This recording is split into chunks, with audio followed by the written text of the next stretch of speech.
So good evening all of you. आज की class में हम लोग बात करने वाले हैं numerical of elasticity of supply. तो किस तरीके से करते हैं, प्रीवियस क्लास में हम लोगों ने इलास्टिसिटी से रिलेटेड काफी सारी चीजें की, प्रोपोर्शनेट मेथड किया। दो तीन चीजें जो आपको पता होनी चाहिए इस चीज के बारे में, दैट इज बेसिकली कि इसका फॉर्मूला क्या होता है। तो फॉर्मूला जो है हम दो तरीके से लिख सकते हैं, that E S is equal to percentage change in supply divided by percentage change in price of the commodity। इसी फॉर्मूला को प्रोपोर्शनेट मेथड से अगर आप लिखना चाहें तो इस तरीके से लिख सकते हैं, delta Q divided by delta P into P by Q. तो ये दो फॉर्मूला जो है आप लगा सकते हैं। ज्यादातर वैसे ये वाला फॉर्मूला हमारा जो है यूज होता है। सबसे पहले क्या करेंगे, मैं जो करता हूं टेबल जरूर बनाता हूं। मैं हर किसी क्वेश्चन में आपसे रिक्वेस्ट है आप भी जरूर बनाएं।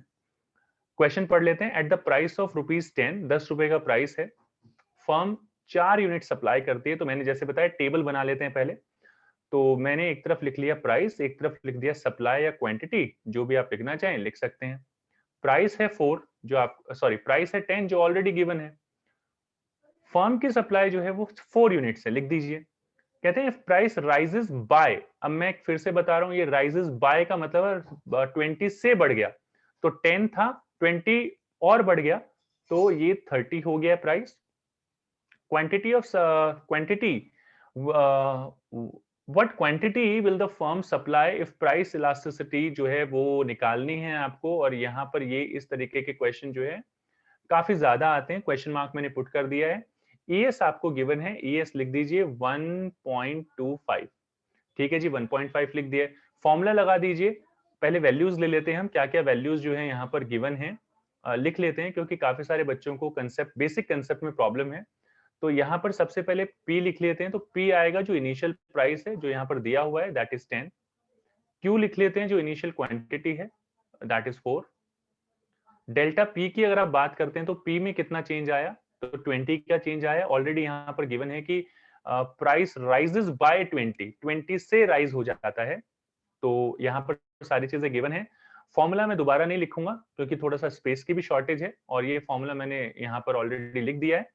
तो इसमें वैल्यूज प्लेस कर लेते हैं। तो 1.25 is equal to delta Q पता नहीं है, डेल्टा पी गिवन है, आप हमने फाइंड आउट किया है। पी बाय क्यू, पी है आपका 10, क्यू है आपका 4। ये डेल्टा पी की जगह हमने कुछ गलत लिख दिया है, डेल्टा 20 कर दिया है हमने, तो इसको ठीक कर देते हैं। ये करेक्ट हो चुका है। और वापस आते हैं यहाँ पर 20। आप देख सकते हैं इसको हमने कट कर दिया इस तरीके से। 1.25 is equal to delta Q is equal to 8। 8 को आप इंटू कर देंगे 1.25, क्रॉस मल्टीप्लीकेशन बेसिकली होगा यहाँ पर। तो यहाँ पर डेल्टा क्यू जो है वो आ जाएगा आपका 10 के इक्वल, दिस विल बी 10। अब यहाँ पर डेल्टा क्यू जो है वो 10 आया है। One thing which you need to understand is कि आप जब क्वांटिटी यहाँ पर निकालेंगे तो प्राइस क्योंकि आपका इंक्रीज हुआ है तो क्वांटिटी भी आपकी इंक्रीज होगी। तो फॉर्मूला आप लगाएंगे यहाँ पर Q1 के लिए। Q1 मतलब कि न्यू क्वांटिटी या आप न्यू क्वांटिटी बेसिकली। तो दैट विल बी Q यानी कि original quantity plus delta Q। इस तरीके से आप फॉर्मूला लिखेंगे। तो Q आपको 4 गिवन है, 10 उसमें ऐड कर दीजिए जो आपने फाइंड आउट किया है, और आपकी क्वांटिटी जो है वो आ जाएगी 14। तो यहाँ पर ये जो क्वेश्चन मार्क है उसमें आपकी वैल्यू प्लेस होगी 14। आई होप कि आप लोगों को यहाँ तक ये क्वेश्चन क्लियर है। कोई प्रॉब्लम है तो आप मुझे बता सकते हैं, so that I explain that particular thing to all of you. So the chat section is open for all of you right now, so you can write in the chat section if you have understood that particular thing. Do write there understood sir, so that I can understand कि हाँ आपको ये बात समझ में आ गई है।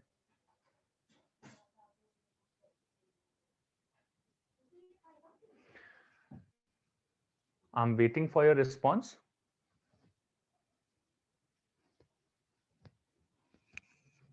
इसके बाद हम लोग जो हैं वो बात करेंगे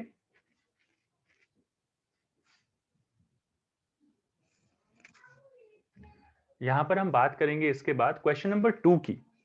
क्वेश्चन नंबर 2 की अगर हम यहाँ पर बात करें, आप रीड कर लीजिए क्वेश्चन नंबर 2 की। क्वेश्चन नंबर 2 में क्या लिखा हुआ है, मेक योर टेबल, टेबल बना लीजिए और जो भी आपका आंसर आता है do tell me that particular thing. तो यहां पर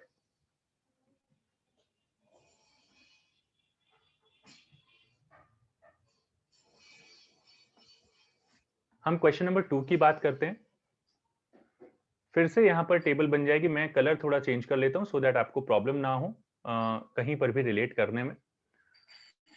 प्राइस ले लेते हैं एक तरफ, क्वांटिटी ले लेते हैं एक तरफ, क्वेश्चन पढ़ लेते हैं। Producer supplies 200 units at the price of 10। तो क्वांटिटी आ गई 200 यूनिट्स, प्राइस आ गया 10।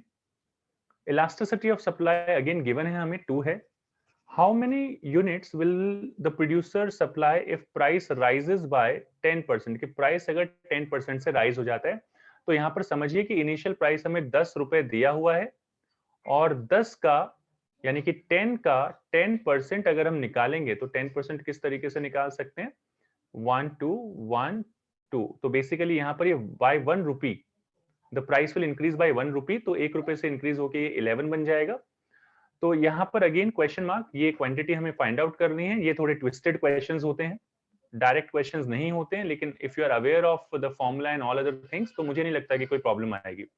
प्राइस की यहाँ पर बात कर लेते हैं। प्राइस, इनिशियल प्राइस आपका 10 है, इनिशियल क्वांटिटी यानी कि क्यू दैट इज 200 जो आपको दिया हुआ है। डेल्टा पी की बात करें तो हमने पैसे ही फाइंड आउट कर लिया कि 10% से इंक्रीज हो गया है, तो भाई यहाँ पर आप लिख सकते हैं 1। फॉर्मूला सेम टू सेम लगेगा जो ऊपर हमने लिखा हुआ है, उसी के अकॉर्डिंग यहाँ पर आप सारी चीजें लिखेंगे। फॉर्मूला एक बार फिर से लिख देते हैं क्योंकि काफी दूर हो गया है। Delta Q by delta P into P by Q, इस तरीके से आप लिखेंगे। सारी वैल्यूज लिख दीजिए। 2 यानी कि elasticity is equal to delta Q जो हमें गिवन नहीं है, तो डायरेक्टली आप डेल्टा क्यू लिख देंगे यहाँ पर। डेल्टा पी यानी कि 1 इंटू पी यानी कि 10 डिवाइडेड बाई क्यू यानी कि क्वांटिटी जो है वो ये यहाँ आ जाएगी। यहाँ से इसे आपने जो है जितना भी कट होता है वो कट कर दिया है। 2 is equal to delta Q divided by 20, cross multiplication कर दीजिए। डेल्टा क्यू का जो वैल्यू आ जाएगी यहाँ पर वो आ जाएगी 40। क्वेश्चन यहाँ पर सॉल्व नहीं हुआ है। अगर आप लोग ये सोच रहे हैं क्वेश्चन यहाँ पर सॉल्व हो गया है तो आप गलत सोच रहे हैं। यहाँ पर जो आंसर आएगा वो आना है इस तरीके से कि आपको निकालना है Q2। तो Q2 निकलेगा ऊपर फॉर्म, Q1 कह सकते हैं, Q2 कह सकते हैं, Q1 ही ले लेते हैं, Q2 नहीं करते हैं। Q प्लस डेल्टा Q यानी कि क्वांटिटी जो आई है, तो Q हमारे पास 200 है, प्राइस इंक्रीज हुआ, सप्लाई भी इंक्रीज होगी, तो ऐड हो जाएगा और ये ऐड होकर बन जाएगा 240। So this is how you all can find out the answer. In case आपको यहाँ पर कोई प्रॉब्लम है तो आप मुझसे ऑब्वियसली कमेंट सेक्शन में कमेंट करके यहाँ पर पूछ सकते हैं। अंडरस्टूड आप जरूर लिखें अगर आपको ये क्वेश्चन जो है वो समझ में आ गया है तो, सो that I can come across कि हाँ भाई मैं जितनी भी चीजें आपको बता रहा हूँ वो सारी चीजें आपके समझ में आ रही हैं और कोई भी प्रॉब्लम यहाँ पर आपको जो है वो नहीं है। So let's move to question number 3। Question number 3 की बात कर लेते हैं यहाँ पर। तो क्वेश्चन नंबर 3 की अगर हम बात करें तो आप पहले इसे रीड कर लीजिए, फिर आगे बात करते हैं कि हमें क्या सारी चीजें हैं जो इसके अंदर करनी है।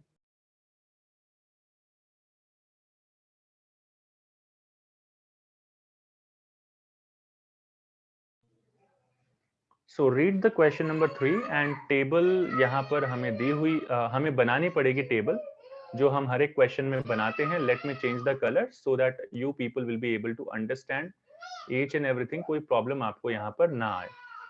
तो ये हमने चेंज कर लिया है कलर और क्वेश्चन ले लेते हैं 3। सबसे पहले दिया हुआ है इलास्टिसिटी गिवन है 1.5, 15% rise in its price makes the producer sell 735 units. How many units was he supplying before the price rise? Price rise से पहले कितनी यूनिट जो है वो सप्लाई कर रहा था। तो I am just waiting for your responses right now. अगर आप मुझे बताइए कि कितना होना चाहिए, क्या होगा। बाकी हम तो जो है क्वेश्चन को सॉल्व करेंगे ही करेंगे। तो अगर आपको पता है, अगर आप सॉल्व कर सकते हैं, क्वेश्चन आपके सामने है, सॉल्व करके मुझे कमेंट सेक्शन में कमेंट करके जरूर बताएं, सो that I can come across कि एक्चुअली आप लोगों को इस चैप्टर के बारे में, इस टॉपिक के बारे में कितना कुछ जो है वो आता है और कितना कुछ आप लोगों ने समझा है। तो सबसे पहले क्वेश्चन एक बार फिर से रीड कर लेते हैं हम लोग। कोएफिशिएंट जो है, यानी कि कोएफिशिएंट यानी कि प्राइस इलास्टिसिटी ऑफ सप्लाई, इसको कोएफिशिएंट भी बोला जाता है और मतलब इस तरीके से भी आप इसे डिनोट कर सकते हैं। क्वेश्चन जो है थोड़ा सा इंटरेस्टिंग है, ध्यान दीजिए। आप यहाँ पर कौन सा फॉर्मूला लगाएंगे, किस तरीके से चीजें होंगी, क्योंकि काफी सारी चीजें मिसिंग हैं यहाँ पर। तो मैं आप लोगों के लिए इसे सॉल्व कर देता हूँ। इलास्टिसिटी, ईएस, क्वेश्चन अच्छे हैं तो आप समझेंगे तो आपको डेफिनेटली समझ में आएगा। परसेंटेज डेल्टा क्वांटिटी, यानी कि percentage change in quantity, percentage change in price of the commodity, इस तरीके से आप लिखेंगे इसे। 1.5, बाकी कोई दूसरा मेथड भी आप लगा सकते हैं, जो मैंने ऊपर प्रोपोर्शनेट मेथड अब आपको बताया।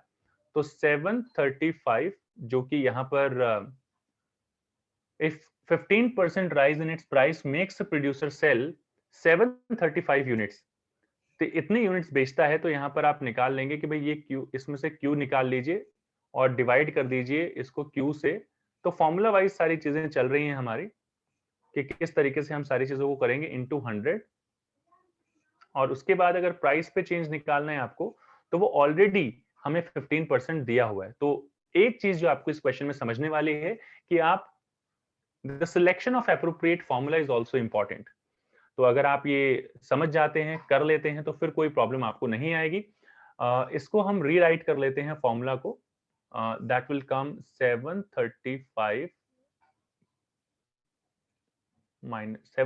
Minus Q divided by Q is equal to 15 into 15, या इसको कह रहे हैं नॉट 15 इंटू 15, 15.1.5 डिवाइडेड बाय 100 कर देंगे इसको।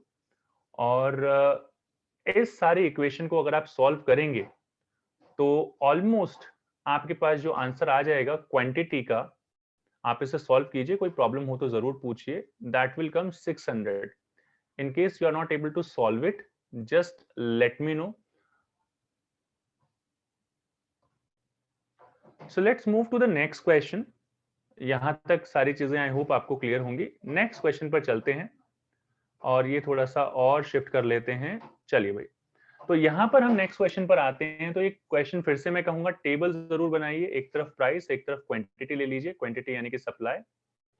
A firm supplies a certain quantity of a good at price of 10, मतलब कुछ एक्स क्वांटिटी ले लीजिए, वाई क्वांटिटी ले लीजिए, जो 10 रुपए पर फर्म जो है सप्लाई करती है।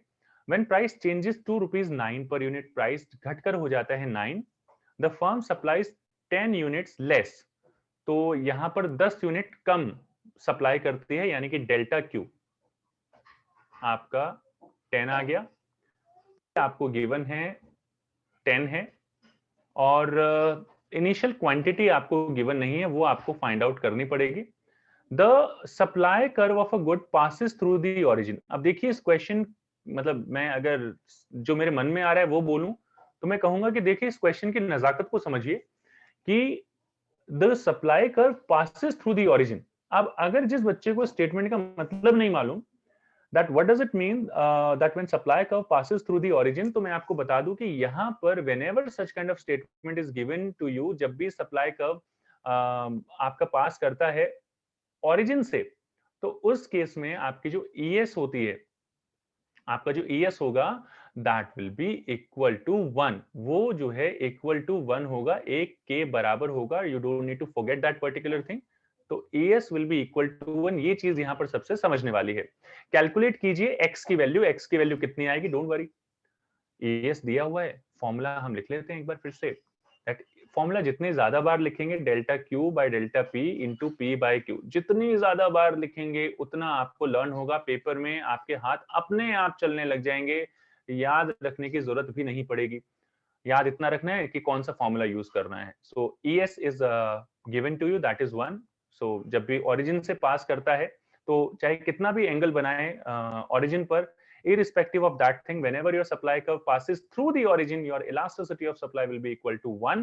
Delta Q आपको दिया हुआ है 10. Delta P is again not given to you when price, okay, delta P भी given है भाई, हमने लिखा नहीं है ये. Delta P is given as 1. आप देख सकते हैं 10 से 9 हो गया है तो 1 आ जाएगा. Delta P and P by Q, P यानी कि 10 और Q यानी कि क्वांटिटी हमें गिवन नहीं है जो हमें फाइंड आउट करनी है. तो यहां पर आ जाएगा, इसको सॉल्व करें तो ये आ जाएगा 100 is divided by Q. Cross multiplication कर लीजिए, योर क्वांटिटी विल कम 100. तो ये बहुत ही इजी सा क्वेश्चन था. बस यहाँ पर अगर कोई समझने वाली बात थी, मैं वैसे तो आपको काफी बार बता ही चुका हूँ, लेकिन मैं एक बार फिर से बता रहा हूँ कि आप गलती ना करें, आप समझ लें इस चीज को. ये स्टेटमेंट जो दी हुई है ये आपको कंफ्यूज करने के लिए काफी होगी. एग्जाम्स के अंदर इस तरीके की स्टेटमेंट्स आती हैं. आप इस तरीके की स्टेटमेंट्स को जरूर देखें, जरूर समझें, बिकॉज जितना ज्यादा आप समझेंगे, जितना ज्यादा अंडरस्टैंडिंग लेवल आपका इंक्रीज होगा, the more you'll be able, there are more chances to get good marks in your examination. So you all are responding right now, understood sir, understood sir, so that's a very good thing. Let's move to the next question. जो लोग नहीं reply कर रहे हैं, please do reply. आप लिखते हैं तो मुझे पता लगता है कि भाई you are getting all such things. तो comment section में जरूर comment करें कि आपको ये समझ में आया है. नेक्स्ट क्वेश्चन की बात करते हैं, और नेक्स्ट क्वेश्चन में क्या कुछ गिवन है, let's have a look. Question पढ़ लीजिए. Firm supplies 200 units. 200 यूनिट जो है फर्म सप्लाई करती है एक गुड का जब प्राइस है 5 रुपए. When price changes, price change हो जाता है तो 100 यूनिट्स जो है लेस सप्लाई करने लगते हैं. लैंग्वेज समझिए भाई, ये 100 यूनिट लेस, 100 यूनिट्स मोर, इस तरीके की चीजें भी आपको कंफ्यूज कर सकती हैं. Price elasticity of supply of good is 2.5. Calculate price after change. कोई बात नहीं भाई, हमें कुछ नहीं करना है. सबसे पहली चीज हमें टेबल बनानी है, बाकी चीज बाद में. फर्म सप्लाइज 200 यूनिट्स, ठीक है भाई, सुन लिया, समझ लिया. 5 रुपए पर ये हो रहा है. व्हेन प्राइस चेंजेस, अब ये नहीं पता प्राइस कितना चेंज हुआ, बट ये कहता है कि डेल्टा क्यू जो है वो 100 आ गया, यानी 100 यूनिट लेस. तो भाई यहाँ पर 100 यूनिट लेस, इसमें से 100 यूनिट लेस कर देंगे तो यहाँ पर 100 यूनिट आ जाएगा. वो कह रहा है 100 यूनिट लेस सप्लाई होती है इसकी. 100 यूनिट लेस तो आप निकाल भी सकते हैं, या आप डायरेक्टली कह सकते हैं कि भाई ये डेल्टा क्यू है. तो P is given to us 5, Q is also given to us, that is 200. Change हमें ऑलरेडी वो बता रहा है कि 100 यूनिट लेस. इसके अलावा ES हमें गिवन है, ES लिख देते हैं यहाँ पर, इलास्टिसिटी ऑफ सप्लाई 2.5. तो everything is given to us, we just need to apply the formula. ES is equal to delta Q by delta P into P by Q. I personally recommend you that do write the formula every time. 30 questions अगर आपने मान लीजिए solve किए, 30 बार ये formula लिख लिया, आपके दिमाग से नहीं मिटने वाली है ये बात, ये मैं आपको कह रहा हूं. तो आपको याद करने की जरूरत ही नहीं पड़ेगी ये फॉर्मूला. डेल्टा क्यू लिख लेते हैं सबसे पहले. चेंज हमें दिया हुआ है, डेल्टा पी पता नहीं है, डेल्टा पी हमें निकालना है. एक्स हम लोग कंसिडर कर लेते हैं इसको. पी ऑलरेडी हमें गिवन है, पी का मतलब initial price. Initial price is 5, initial quantity is 200. तो पहले प्राइस लिखेंगे 5, फिर लिखेंगे क्वांटिटी दैट इज 200. तो यहां पर आपका आ जाएगा 2.5 इज इक्वल टू 2.5x, और x की वैल्यू आप निकालेंगे तो आई होप आप में से बहुत सारे स्टूडेंट्स होंगे, बहुत सारे बच्चे होंगे जो अभी इस क्वेश्चन को कर चुके होंगे और आंसर भी फाइंड आउट कर चुके होंगे. तो यहां पर आप देखेंगे कि x जो आएगा, x को हमने यहां पर, x जो आएगा ये बेसिकली डेल्टा p है. ये भाई हमें यहां से हटाना पड़ेगा. अगर हम इसको x ले रहे हैं तो then it is going to create a problem for us. ये यहां से हटा देते हैं क्योंकि x नाम की दो चीजें नहीं हो सकती. हम यहाँ पर क्वेश्चन मार्क लगा देते हैं क्योंकि x तो हमने चेंज को कंसिडर किया है, तो यहां पर क्वेश्चन मार्क लगा देते हैं. तो ये जो x है ये बेसिकली डेल्टा p है. तो दिस विल कम 1, क्योंकि x की वैल्यू जो यहां पर आ जाएगी वो आएगी 2.5 divided by 2.5 is equal to 1. तो डेल्टा p जो है वो 1 आया है. क्वेश्चन सॉल्व नहीं हुआ है. यहां पर आपको यहां पर इस क्वेश्चन मार्क की वैल्यू निकालनी है. तो 1 रुपए का चेंज आया. एक चीज समझ लीजिए, सप्लाई डिक्रीज हुई है और प्राइस भी यहां पर कह रहा है कि प्राइस फॉल, मतलब ये समझने वाली बात है, प्राइस फॉल ही हुआ होगा। तो 5 में से 1 को लेस कर दीजिए, आपका 4 आ जाएगा। फॉर्मूला क्या बनता है भाई? फॉर्मूला यहां पर बनेगा कि अगर आप निकालना चाहते हैं पी की वैल्यू, P1 की वैल्यू, तो ये निकलेगा P माइनस डेल्टा P। तो ये प्लस होगा या माइनस होगा, ये आपको ध्यान में रखना है कि किस तरीके का रिलेशनशिप है। क्वांटिटी डिक्रीज हो रही है तो प्राइस भी डिक्रीज होगा। You need to understand this thing. अगर ये क्वांटिटी इंक्रीज होती तो यहां पर जो आपने माइनस लिखा है, ये इसके जगह प्लस लिखते। ये चीज आपको समझने की जरूरत है इस क्वेश्चन के अंदर। आई होप आपको ये बात समझ में आई होगी। लास्ट क्वेश्चन हमारा रह गया यहां पर, इसको भी मैं जल्दी से करवा देता हूं so that you people will be able to understand all such things. Price, P, quantity, price of the commodity 10 रुपए है, टोटल रेवेन्यू, ओहो ये टोटल रेवेन्यू वाला क्वेश्चन है, ये लीजिए भाई, अच्छी खासी वैरायटी आपको मिल गई है। 10 रुपए पर आप कुछ भी बेच रहे हैं, 1000 रेवेन्यू, 1000 रुपए आप कमा पा रहे हैं। It's elasticity is 0.8, it's price falls by 10%, price 10%। तो भाई 10 का पहले भी मैंने बताया है, 10% आप निकाल लीजिए, दैट विल कम 1। तो भाई यहाँ पर टोटल रेवेन्यू ये है, इट्स प्राइस फॉल्स बाय, तो 10 में से 1 रुपया आप लेस कर दीजिए, 9 रुपए आपका प्राइस यहाँ पर हो गया है। 9 रुपए पर अगर ये सारी वैल्यूज आप निकालेंगे तो यू विल कम अक्रॉस कि बाकी सारी चीजें आपको पता लग जाएंगी कि कितने पे ये क्वेश्चन किस तरीके से होगा और किस तरीके से नहीं होगा। तो प्राइस आप लोग कैलकुलेट कर चुके हैं।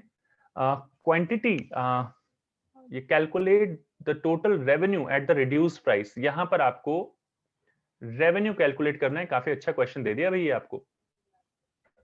So the price of the commodity is rupees 10 per unit. Total revenue is 1000. Its price elasticity is 0.8. बहुत आसान से चीज हो जाएगी यहाँ पर, कोई भी क्वांटिटी गिवन नहीं है यहाँ पर। तो भाई ये जो दूसरा फॉर्मूला हमारे पास है, percentage change in quantity divided by percentage change in price, की हेल्प से हम इसे करेंगे। 0.8 प्राइस में चेंज आया 10% का, परसेंटेज चेंज इन क्वांटिटी, तो यहाँ पर ये जो चेंज आएगा परसेंटेज डेल्टा प्राइस, प्राइस में ऑलरेडी हमें चेंज गिवन है, तो ये लिख लेते हैं यहाँ पर, ये इरेजर से इरेज करते हैं जल्दी से, एंड लेट्स राइट इट। या आप लोग मुझे सॉल्व करके भी बता सकते हैं, अगर इस वीडियो में ये पूरा वीडियो ना बना तो ये हमारा चेंज आ गया है 10%। आप यहाँ पर देखेंगे delta percentage delta Q is going to be 8%। 8% का क्वांटिटी में चेंज आया, लेकिन यहां पर यह है कि हमें क्वांटिटी क्या है या इनिशियल क्वांटिटी या बाकी सारी चीजें जो यहां पर रिलेट करती हैं, वो चीजें हमें गिवन ही नहीं है। तो that is a basically the biggest problem here. तो वो हमारे रेवेन्यू निकालने में प्रॉब्लम क्रिएट करेगा। तो हम यहाँ पर क्या करते हैं ऐसे केसेस में, हम 100 लेके सारी चीजें और फिर यहाँ पर चीजों को सॉल्व करेंगे। तो let me take some space first of all. तो आपने जो है यहां पर क्या करना है भाई, सप्लाई आपकी यहां पर गिवन नहीं है, 10 रुपए गिवन है, बार बार हम क्वेश्चन रीड कर रहे हैं।